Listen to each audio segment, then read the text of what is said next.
વૃક્ષાન દેવ કી જય. છેલ્લા 4 દિવસથી ઉત્તર ગુજરાતમાં જે રીતે વરસાદ પડી રહ્યો છે તો મારા ગ્રીન કમાન્ડોને અને ઉત્તર ગુજરાતના ખેડૂતોને નમ્ર અપીલ છે કે વધારેમાં વધારે વૃક્ષારોપણ કરે અને આ પહેલી સિઝનમાં જો આપણે આ ઝાડ રોપી દઈશું તો આ 3 મહિના વગર પાણી આપણે કરી દઈએ તો ચોમાસામાં એના મૂળ ઊંડા જતા રહેશે. તો ઉનાળામાં આપણે વગર પાણી પણ આ ઝાડ એના આપણે ઉછેર કરી શકીએ છીએ. તો જેમ મહેસાણા જિલ્લો ગુજરાતમાં ગ્રીનરીમાં ખેડૂતોના કારણે પશુપાલન સાથે વૃક્ષપાલનના ભાગરૂપે પહેલો નંબર 2,87,00,000 ઝાડ નવા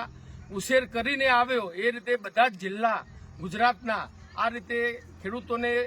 વન વિભાગ પ્રોત્સાહન આપે અને ઘેર બેઠો એમને ઝાડ પહોંચાડે તો મહેસાણાની જેમ બધા જ જિલ્લા લીલા કરી શકાય અને આ ગ્લોબલ વોર્મિંગના ચક્કરમાંથી આપણે દેશને આવનાર